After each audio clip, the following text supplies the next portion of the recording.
Lalitji? Yeah, we are live.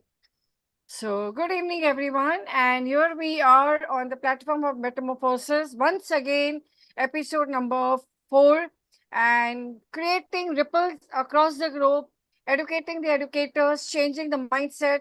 And we are on a mission of having a growth mindset where we are bringing educators across the globe, across 39 plus countries to create awareness on what is actually education and what is to be derived from sessions when we call speakers and trainers and what do we owe to the audience. So before I start this session, before I switch on the go ahead button, I would like to share that we have a wonderful global educator, Ginny Rapsad ma'am, on here to share some of her beautiful learnings and insights into the education system. About Ginny Rapsad ma'am, I will try to share is she's an award-winning international speaker and a global educationist. Ginny Rapsad ma'am is an award-winning international speaker, writer, and entrepreneur. She is the president of Ginny Rapsad Enterprises, LLC, based in Hammond, Indiana, USA. Most welcome, ma'am. Jenny offers entertainment programs for hire as well as speaker and pitch coaching and humor workshops for business and youthful speakers under a trademark Speech Jenny. Jenny earned a bachelor's degree in communication arts with an extended major in theater at Montana State University, Billings, EMC. Ginny earned a master's degree in communication and fine arts from Purdue University. We are privileged to have you, ma'am, in changing the mindsets, in creating awareness on theater, drama, speech, communication, which I think is the most neglected aspect in education. And educators should start honing these skills the moment ma'am shares her insights over here. So before we go ahead, I would like the technical team to share the song and we will carry on from there.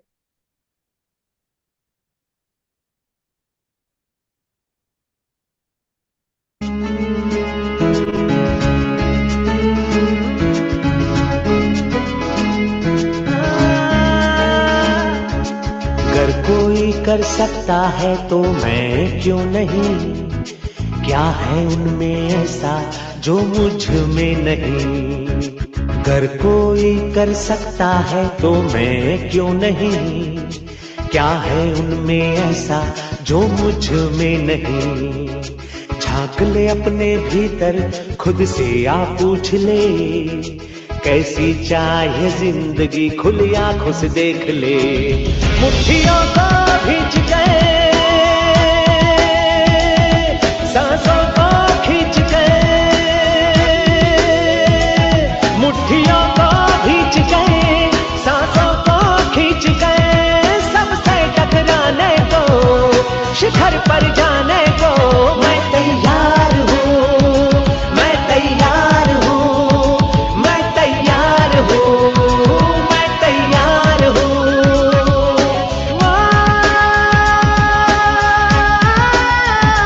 मैं तैयार हूँ, मैं तैयार हूँ, मैं तैयार हूँ।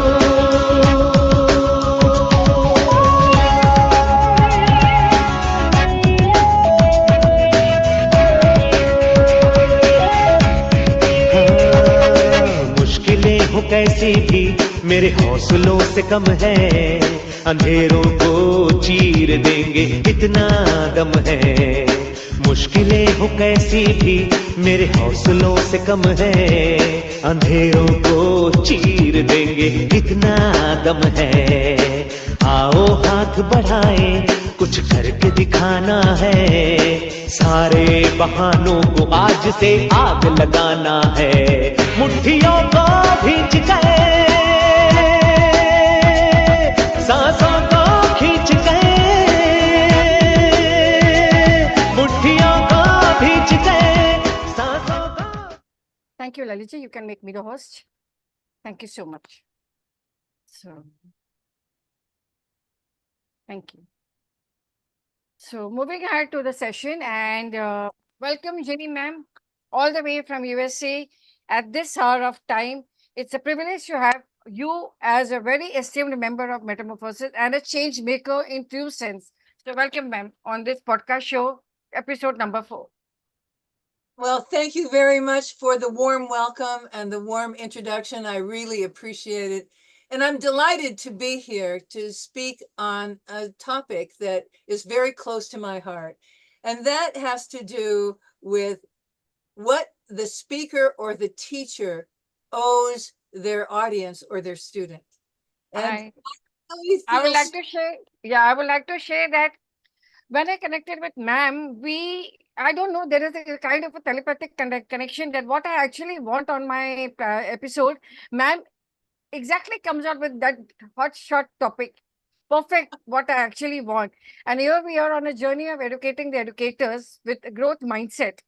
So when I welcome ma'am, before that, education empowers individuals, fuels economic growth, fosters social cohesion, and addresses inequalities.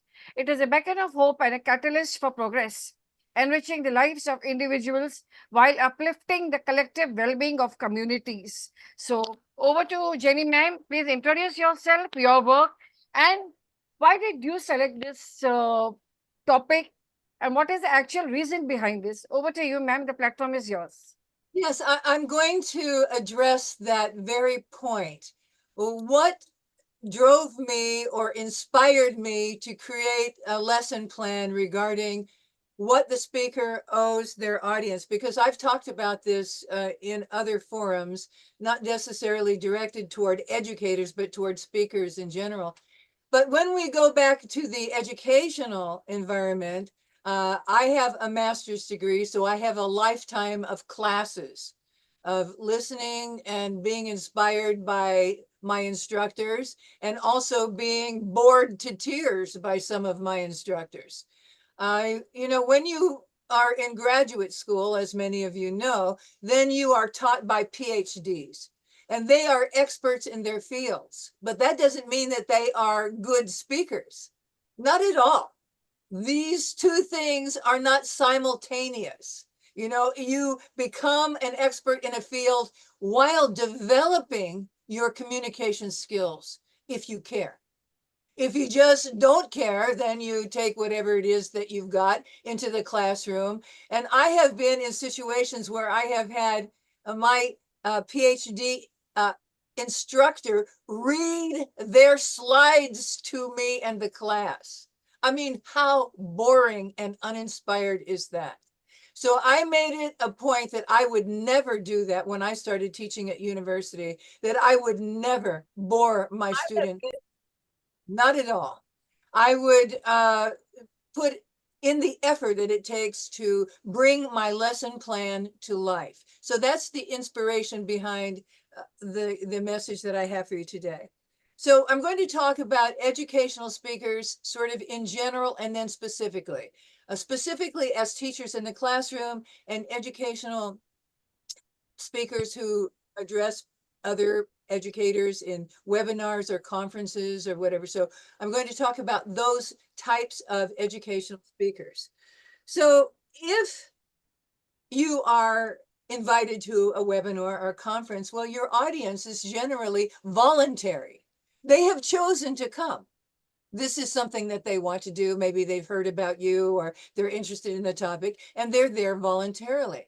But when we talk about our students, they are a captive audience. They go to school and they are assigned by the administration office to a particular teacher. They don't always get a choice of who they get as their instructor.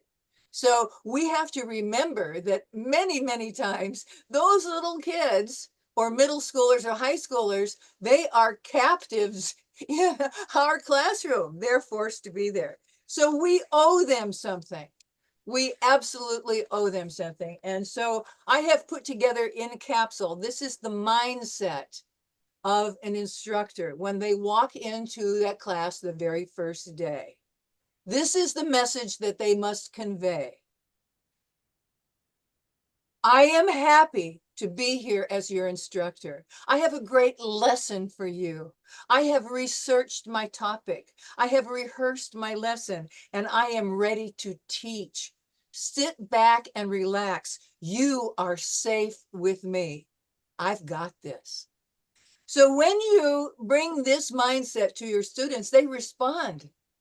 They If you open with a smile, hello, I'm here because I want to teach you and I'm ready to teach you. They respond to that. They respond right from their little hearts rather than if somebody walks in, oh, this is my class, big deal, blah, blah. You know, that kind of an attitude gets read by the youngest student in your class. Don't kid yourself. They know whether or not you are happy to be in that classroom with them. So it's your responsibility to make sure that they know you are happy. And this confidence that you bring to your teaching is built over the course of your career, one small victory at a time. Because when you first start teaching, you have a lot to learn about teaching. You don't get all of that just from your course material. Learning about teaching is on the job training, and it takes effort, and it takes willing, dedicated effort.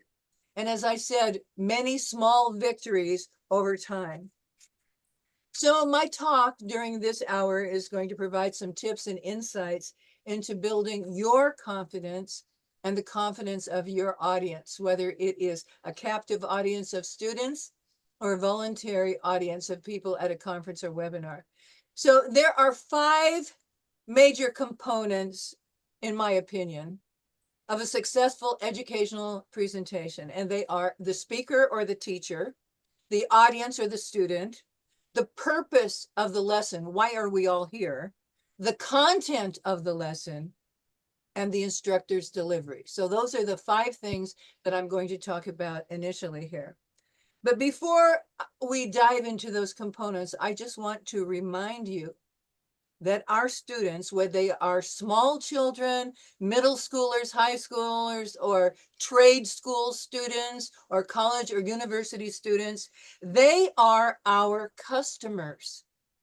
We are being paid to teach them.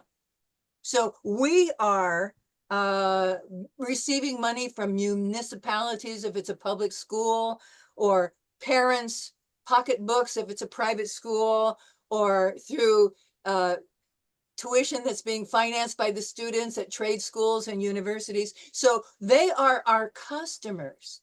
And we have a responsibility to provide them with our best self, just like we were in a business where we have customers that come to us and we are the service provider.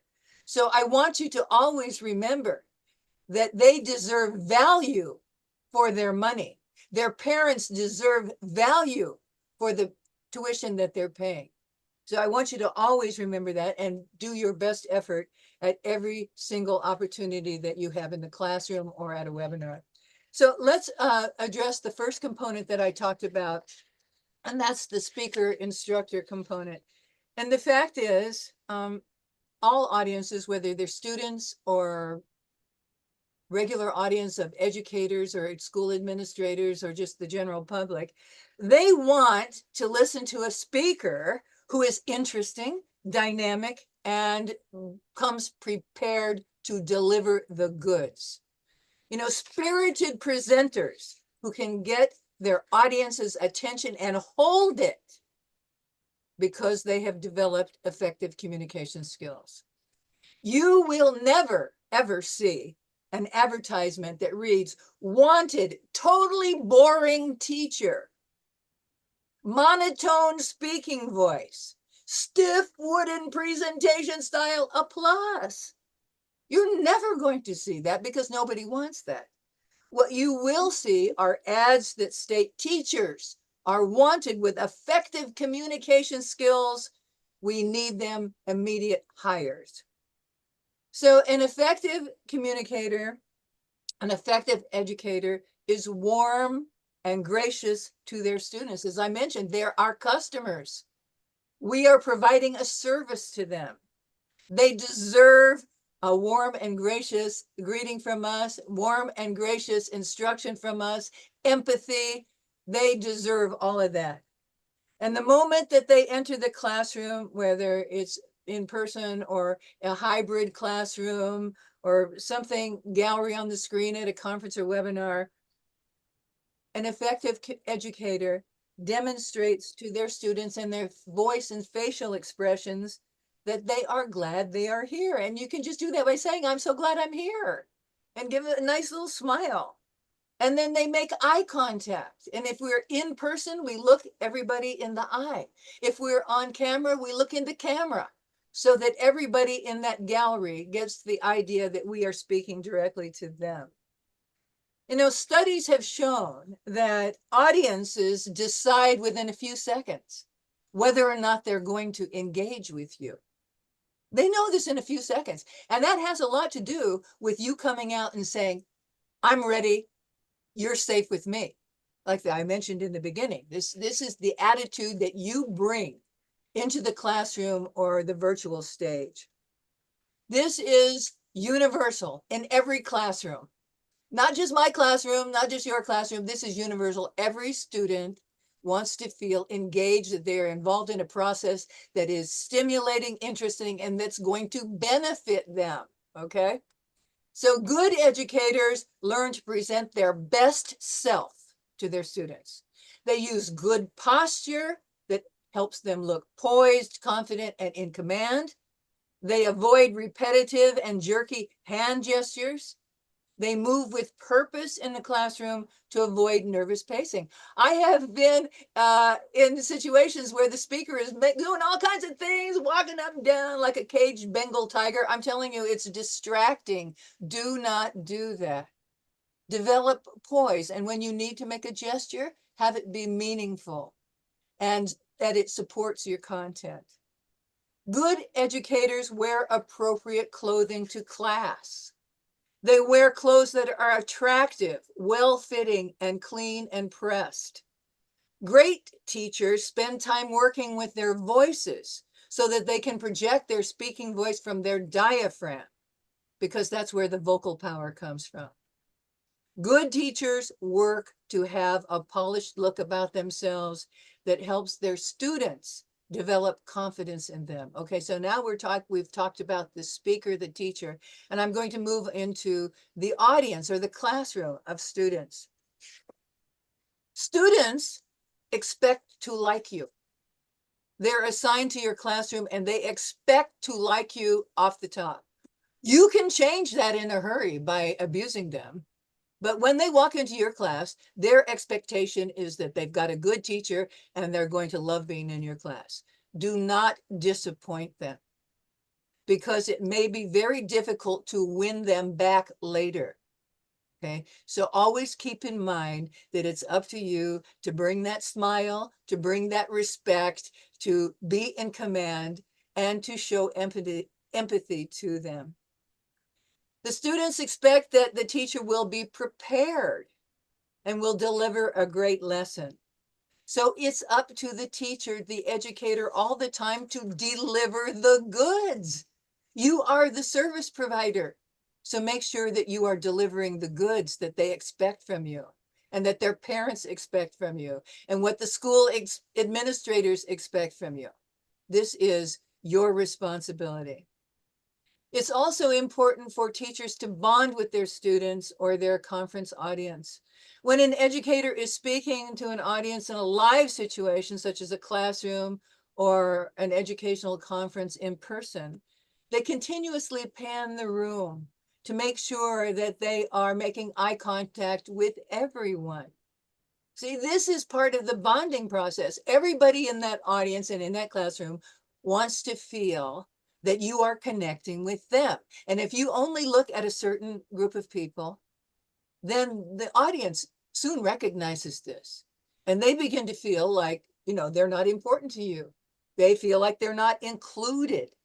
So it's important for you to pan the room when you are in an in-person situation. And when you're on camera like I am right now, look in the camera most of the time, because the people in the gallery see that as you talking directly to them, as you trying to engage with them. So please do that. And I'm not saying you can't refer to your notes, because an hour is a long time. Nobody expects you to have it memorized, but the majority of your time should be spent looking in the camera to your virtual audience. If you don't do that, pretty soon the audience becomes distracted. They turn off their cameras. You look at the gallery and hardly any faces are there. You know, that's because you are not engaging with them. Or and sometimes maybe they're don't have good manners to listen to your speech. But oftentimes, if people are, you know, capturing the attention of the people in the gallery, they stay with their video on and watch. So here's the punchline. Every person in the audience, whether it is live or virtual, they want to feel that the speaker is speaking to them, that they are interested in them, and then they will follow that person. So the next component I'm going to move to is you have to consider the purpose of your lesson or your speech. You see, this comes from lesson planning. This comes from preparation. This comes with a directive from your mind that you are going to follow the course curriculum and do your best job to make lessons that are interesting. See, because the teacher or the educational speaker is leading the audience. Therefore, they must be really clear about the purpose of this presentation. Why are we all here? Is the speaker there to entertain the audience? Are they speaking to inform or instruct them? Are they trying to motivate their students? Are they speaking to persuade their students or the audience? Is this a ceremonial speech to congratulate somebody at a function? There are all kinds of speeches, all kinds of lessons, all kinds of presentations.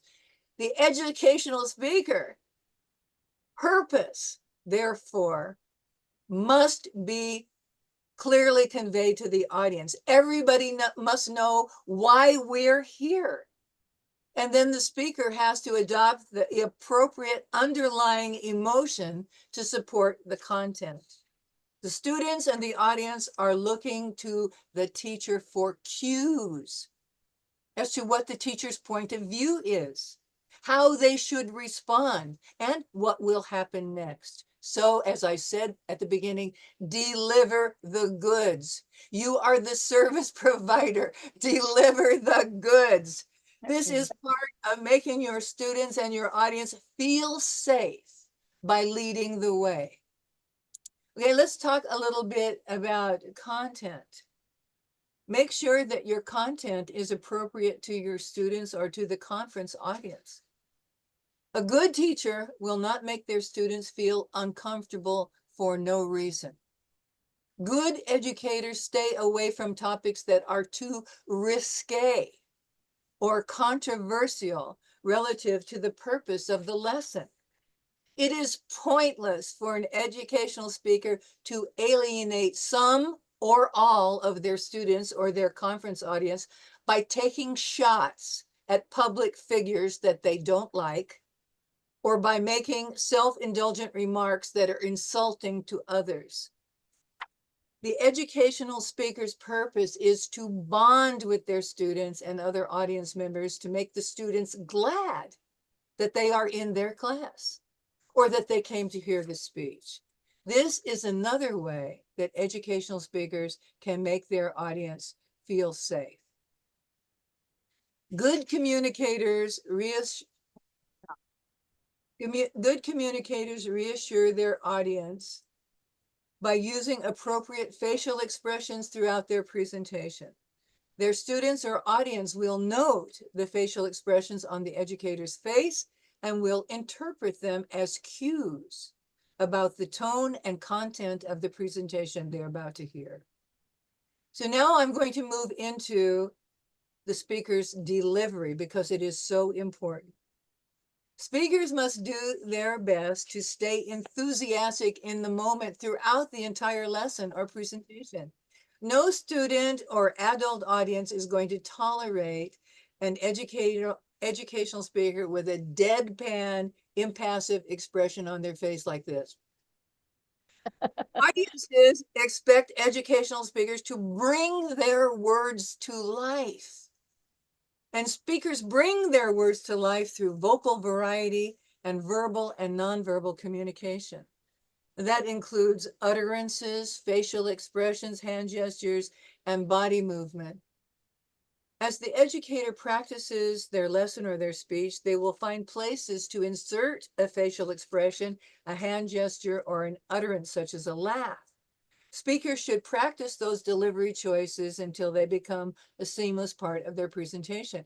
And right now, I'm really focusing on educators who go to conferences or who speak online. You cannot go unprepared. That is just unprofessional, and you can have all kinds of problems if you show up and you are not prepared for your audience. So please don't do that to yourself. You should choose natural hand gestures. It's okay to speak to your audience with your hands and arms down at your sides. Often new speakers think that they must use their hands constantly. I've seen people do this. They're in aerial, they're doing all kinds of things. They think this means they're enthusiastic. What they don't understand is it just makes them look frantic and very, very nervous. I've seen people use a chopping motion. I mean, what audience wants to be chopped at? None. I can tell you that. Nobody wants that. I've seen people poke at their audience. Who wants to be poked at? Absolutely no one. So Exactly. avoid those kinds of jerky, repetitive hand gestures that do not support your content. They just don't. And if you are wondering if you have developed these kinds of bad habits, look at yourself on video. See what you like. Next time, take out what you found was not supporting your content. You can learn from yourself. Now, here's another point before we move into some questions and conversation here. I want you to understand educational speakers should never just phone in their speech or lesson. My definition of phoning it in means that you are using the least amount of energy necessary to get your point across. Instead, speakers should use sound vocal variety techniques to bring their speech to life. This will take practice, as I mentioned earlier, one small victory at a time, but it will be time well spent when you're practicing. Now, here's an example of phoning it in versus bringing the words to life. So first, I'm going to phone it in. The most important thing is that you practice your speech, not until you get it right, but until you cannot get it wrong. Okay, now I'm going to bring these words to life. The most important thing is that you practice your speech, not until you get it right, but until you cannot get it wrong. Okay, do you see the difference? One was just phoned in, the words were brought to life. And this is what we want to try to do, especially if we are speaking to a conference. We want to go and make sure that we've rehearsed. So in summary, this section, I want to just sum up the fact that every educational speaker owes their audience the best lesson or conference presentation that they can deliver. They must make their students and audience feel safe by demonstrating their competencies. They must make their audience and students feel safe by not bringing content into their speech that just upsets people. It should always be appropriate. Do not ever take the risk of alienating your audience because you may not get them back. And sometimes you can see them, if it's a live situation, absolutely pack up and leave. The purpose of the educational speaker's lesson or speech should be clear to everyone that's there. And once you've made it clear, then you have to deliver the goods. That's the job of teachers and educational speakers. That is what they owe their audiences. So now I would like to ask for questions or debate. So I have another section to this, but before we move on to that, let's talk Yeah, about just so far. I will just ask you some questions related to the today's topic. So we've got a lot of insight into what actually this topic was having. So having a clarity on it, and excellently you share what is actually to be given out to the audience, because many educators are not aware what actually has to be given, content oriented, along with the proper etiquettes and other manners. So before I proceed, ma'am, my questions to you is, first is, when you chose this topic, what do you think that educating the educators on this topic, what the audience needs and what do we owe to the audience? How will this help in the community development? Well, the thing is, when you understand what your job is, see, because a lot of teachers that I have met, especially when I was in grad school, they had the bachelor's teaching the beginning classes as graduate students. They were on the graduate program. They weren't good speakers themselves. So it was really difficult for them to inspire that group of freshmen taking that communication class because they really had not fine-tuned themselves yet. So what I'm trying to do is gently wake up the potential teacher and lecturer at college, is that there is more than just passing your class to teaching. There is a great deal more than just getting a diploma. If you want to be a competent teacher and an effective teacher, you have to look at yourself. Yes. This is where I think that we could have a class in peer review. For example, we could do a practice a delivery of a lesson and then have a peer review from the other students in the class. I have not had one single episode of that in my education where we did a peer review where students would say, you know, you did a really great job making that point, or maybe you need to rehearse a little bit more, or gee, that outfit you showed up in just is not professional. I think that we have a lot to learn. And when I was teaching, COM 114, which is a class dedicated to freshmen in the fundamentals of communication. And I developed additional content for the curriculum because I soon realized that most of the students in my class had never, ever given a speaking presentation ever. Not in high school, not in middle school, not at church or their place of worship or sports, never, never, never. So they were very, very nervous about having to take this required class where they have to speak 5 times, each speech presentation more difficult than the next. So I supplemented the course curriculum with Speechcraft exercises. So by the time my students came to their first graded speech, they had already been up in front of their classmates 3 times.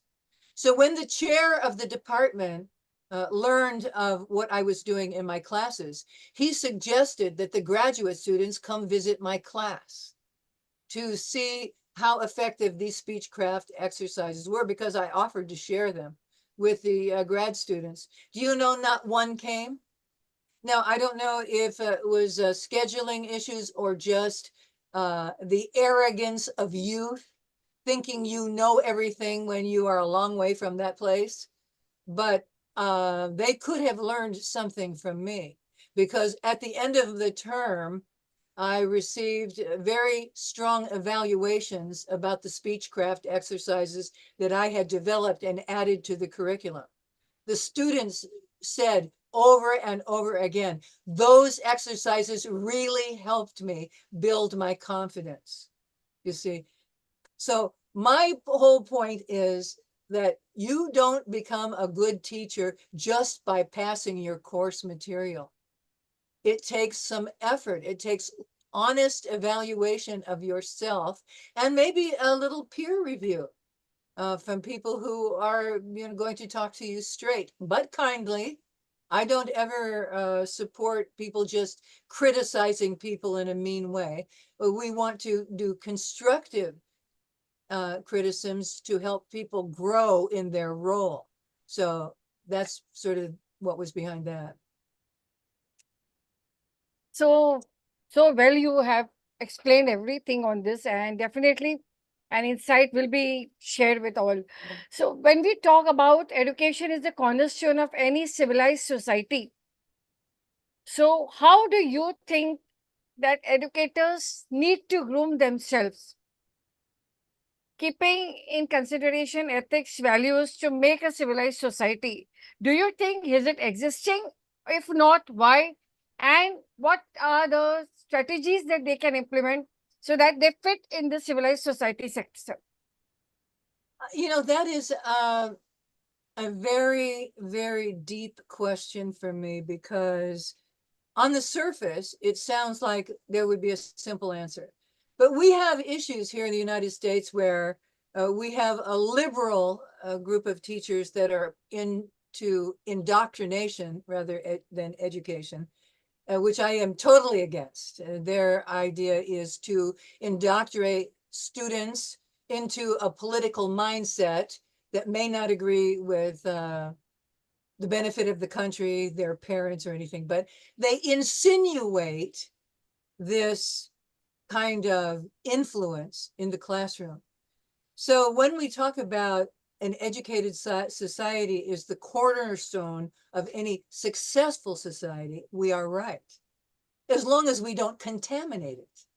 You see, if your whole purpose as an educator is to control the minds of your students so that they will vote liberal as opposed to conservative or whatever the thing is, then you're doing a disservice not only to your students, but to the society that you are purporting to want to support. You know, this is just wrong. And we have had a certain amount of rebellion right now in the United States by parents who are saying, we are tired of this indoctrination. We are just exhausted from it.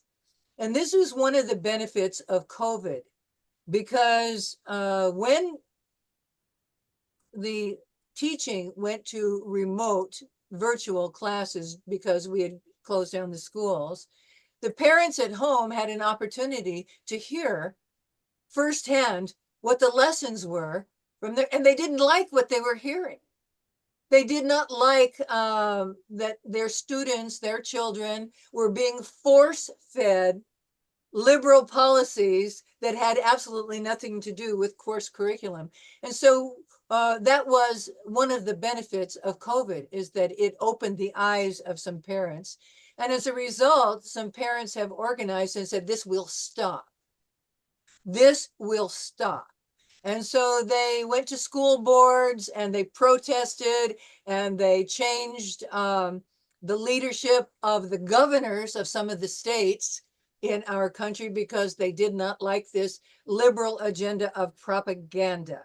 So I agree with your statement. Your question is that education is the cornerstone of an enlightened, but it depends on if you can do that without contaminating it. And we have been failing at that here in the United States, and we are on the rebound. More and more parents are understanding what has been happening and are trying to put a stop to it. So I think for any person who wants to be an educator, whether you are teaching the babies in kindergarten or in grammar school or middle school or high school or at the university level, please keep your intentions pure. Bring the course curriculum to the students without your political agenda attached to it, because that is just unethical. It's wrong, in my opinion, and in most people's opinion. Wonderful, wonderful. Exactly from the heart you spoke.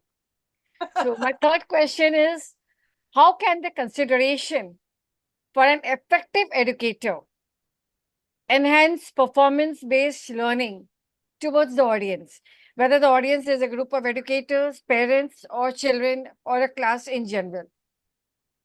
You know, this is, once again, you've come up with some really thought-provoking and deep questions, and I'm happy that we get to address this. One of the ways that we can really assist our students in competency-based education is through effective assessments. Okay.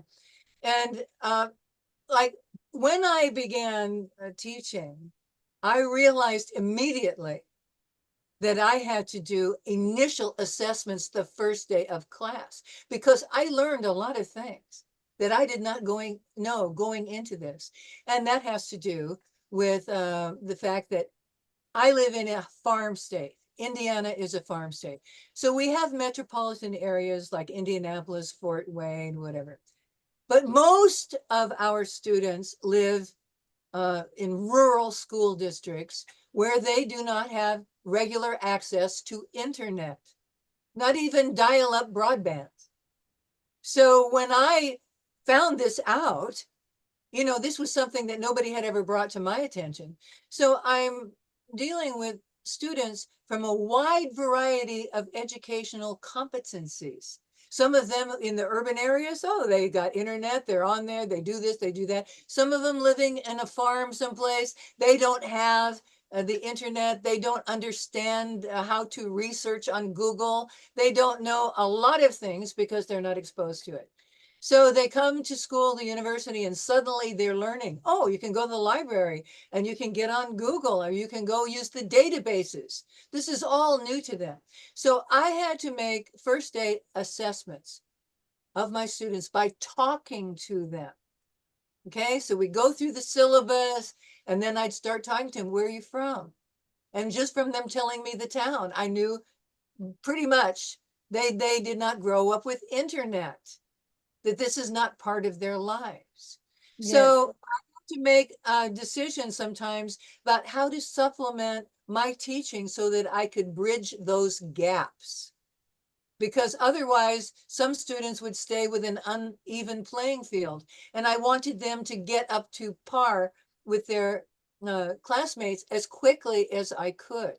And this comes from listening to them, asking them questions, listening to them, and then making modifications to lesson plans if necessary, and they were. And then I began to start scheduling special classes with the librarian. Could you please teach my students how to research the databases? Because they don't have this experience, they don't have this knowledge. So basically, a continual assessment as we went through the class, through the course material. Where do they need help? How do I need to supplement the lesson plans? For example, when we got to the point where they started doing the instructional speeches and then later the persuasive speeches, they had to know how to cite their resources. They don't know how to do this. They're not taught how to do this in high school. So I had to make sure that they understood how to do that by showing them, by making slideshows, by dedicated classroom time, by presenting bibliographies to them that they could look at and then talk about them and make sure that they understood what we were doing and why. So that's just based on assessment. Sometimes you meet a student who's gone to a private school. They have excellent education, specialty teachers that teach them all kinds of things. They come into the class and they are way ahead of that student who comes in from the rural school district. They are way ahead. So my job as the instructor is to bridge those gaps. And I find out what gaps there are through assessment. And this is ongoing assessment. And then at the end of the term, we have a competency based, you know, they get a grade based on what they have managed to learn and successfully deliver in terms of coursework and exams and their final papers. So that's how I handled that. Wonderful. A lot of, exactly connecting with the question and sharing what is actually needed as per the question is wonderful. So last question of this round is, how is the teacher connected to the audience? How is the educator connected to the audience when it comes to critical content and skills? Okay. Okay, connecting to the audience with whether you are doing your humanist concept in a class to cheer up the class, or whether you want to share something, some information, so that when you cater to the small children and you want to share something, you know that there will be some section of the children who might not take it in a healthy way. Some might get scared, some might be used to taking such kind of information. So how can educator create such kind of a content as per the audience that they are connected to? Well, one of the things that I do is that I tell stories. I find that whether they're young children or high school or university, they like stories. So I try to share with my students. Okay, and here's one that I've used many times. Sometimes when you are dealing with a young child, they're very, very shy and they won't respond to you. Or sometimes they're the opposite. They're all wound up and you can't, contain them. So I would share with the class that when I was a little kid, I was a chatterbox. And sometimes my teacher had to tell me, settle down, settle down. So sometimes I may have to tell you to settle down. And they liked that story because then they realized that, I was not trying to pretend that I was perfect and that I never made a mistake. I tried to share through my own little story that we all sometimes need some guidance. So that's a story that I like to share with them. And another story that I like to share with my college students. So some of them were working and it was a struggle for them to, go to classes, do homework, and do their part-time job. And so I would share with them this true story. Yes. When I first started university, it was Louisiana State University in New Orleans. I later graduated from Montana State at Billings, but I started at Louisiana State University in New Orleans. And a couple of miles down the road from the university, there was a shopping center and there was a big Sears and Roebuck store. And many students, including me, from the university had part-time jobs. And so I would go to school all day and then I would work from 5 to 9. And this is going back some time now. And in those days, when the store closed, this buzzer would go off, big loud buzzer. And everybody would have to close out their register. So the customers had to come and pay. And in those days, mostly cash business, not credit card like it is today. And so we would take the cash box to accounting.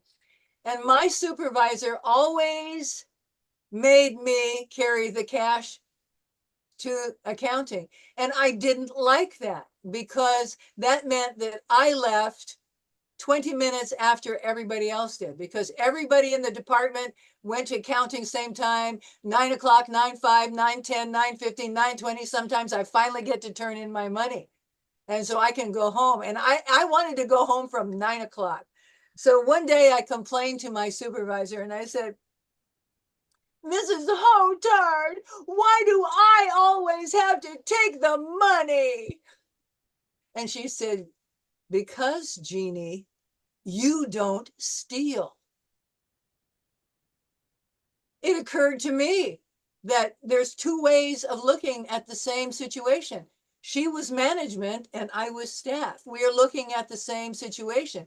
She's trying to protect the store from pilfering, and I'm looking at it like somebody who just wants to punch out at 9 o'clock and go home. So I said to her, kind of half joking, well, if I start stealing, can I leave at 9? Well, my students would really laugh at that because they knew, of course, it was ridiculous. But oftentimes when I'm dealing with my students, I've lived a long time. I'm 75 years old. I have many stories and I share them with my students and it makes me appear human. I have the same thoughts and desires that they've had or same issues and same problems. So I found that storytelling has done a lot to help me move through some difficult places in my teaching career. Wonderful, wonderful. So now we shift the radar over to the educator over here, over to the international global educator. We have covered the most essential aspect of what educators owe to the audience, which was a wonderful, I think, learning for all of us. And definitely, each one will try to implement what ma'am has said. So now let us come back to round three of this episode. Over to Jenny Rapsat, ma'am. 5 minutes, 5 questions, immediate answers, only for you, which are specially created for you. So we are not going to connect it with the education. We are going to connect it with the lady with the magic hat. So the first question about you is, ma'am, what would the students be surprised to find out about you? Okay, many of my students don't know that I have almost 200 hats. You see, they don't. Wow. Wonderful, wonderful, definitely. And that is what I was expecting. Wonderful. Another another thing that my students would surprised to find out is that I used to do stand-up comedy in Los Angeles in all the major comedy clubs in Los Angeles because that was a long time ago, long before they were born. So sometimes I tell them, well, go to Jeannie Rafstead YouTube channel and you can see some of my comedy there. Wonderful. Next question over to you. What is one of your hidden talents, ma'am, which we are not aware, which the world is not aware? So let us hear what is your more hidden talent. Any two Well, hidden talent. Well, I have to tell you that I've hid that talent so deeply, I don't even know where it is. Okay, so, but one of the things that I really, really love to do is art. I collect art in electronic folders, and I am not a person who is capable of drawing or painting, but I have always loved art.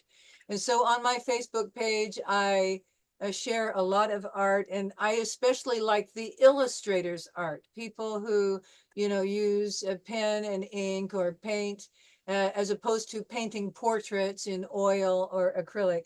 So I am a total fan of the illustrators' art. I just love it. And I have folder after folder electronic files of artwork that I love from artists from all over the world. And I am especially attracted now to people who are drawing on artificial intelligence using digital art. That is a relatively new field, and I'm very attracted to it. So that means you are a music lover too. Yes, I do. I I love think music. I don't know whether you are aware of this French song. Do you speak French, ma'am? Just un peu. Little bit. Because when I was in school, I think I remember this song of French. Alouette, jonte l'alouette. Alouette, jette plumerie. Jette Mm. plumerie le bec, jette plumerie le bec, et le bec, et le bec, et la tête. Alouette, alouette, jonte l'alouette.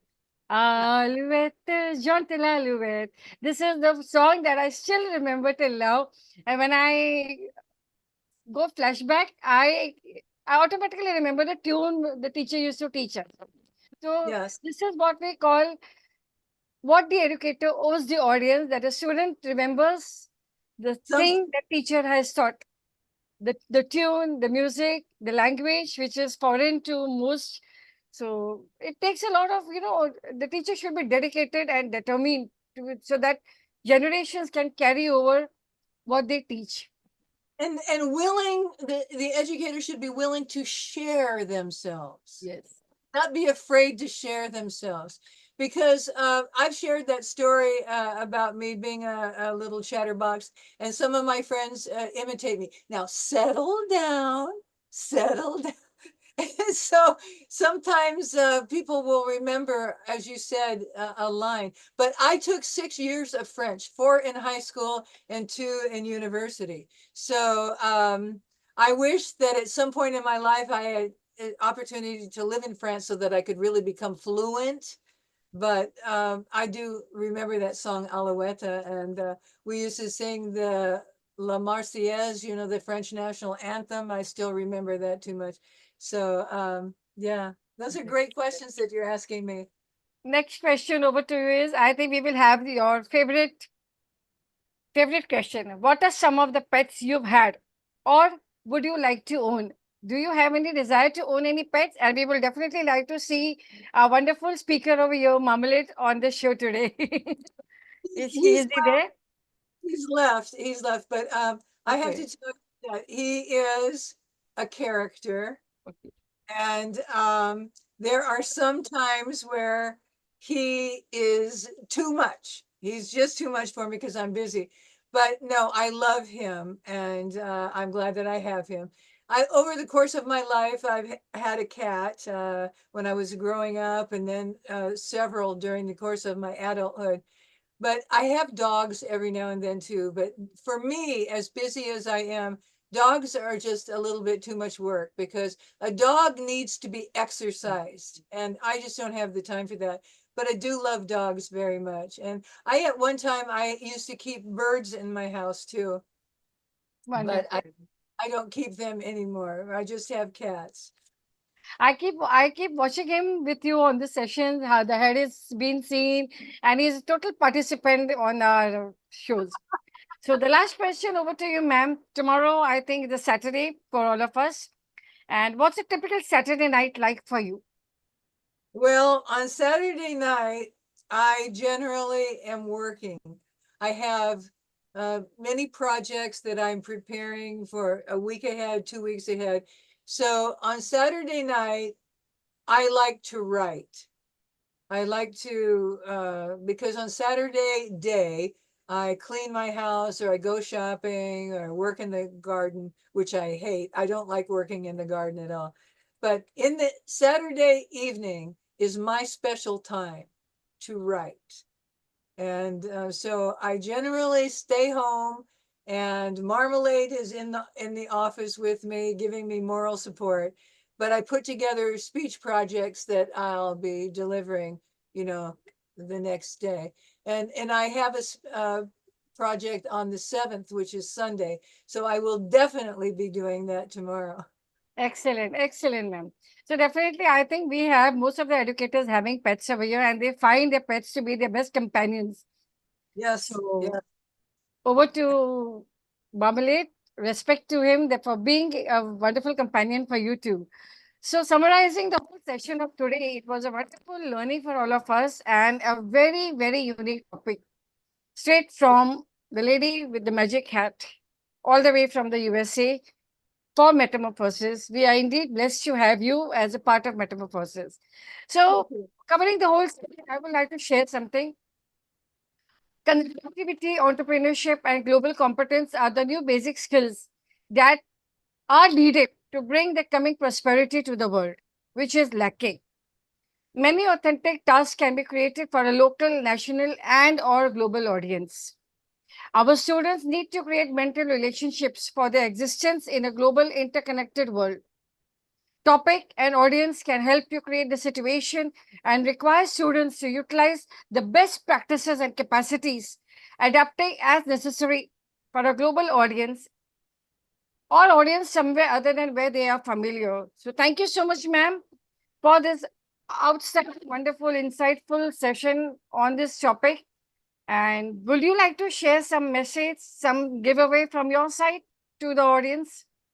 I just want to thank you for making me a part of Metamorphosis because I really respect what you do.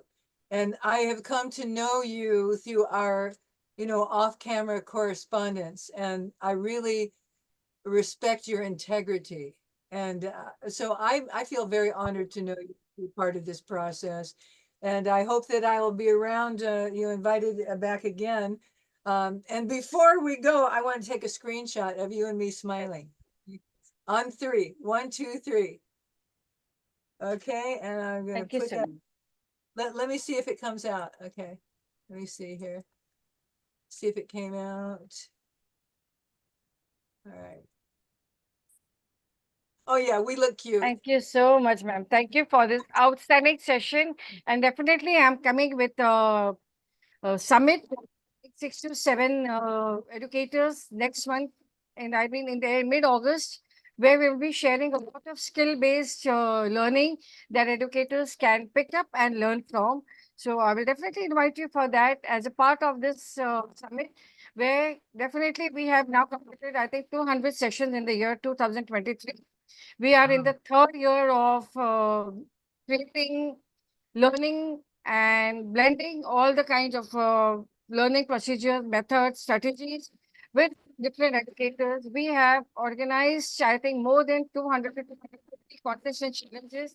Many educators have won prizes. They have won excellent gifts from participation. So it's all because some of the like-minded educators like you who have faith in us for our work we are doing, and definitely keep sharing, stay smiling, and relentlessly keep going no matter what. Thank you so much, ma'am. Thank you. Thank you very kindly. Have a nice evening. You too, ma'am. You too. Thank you so much. God bless.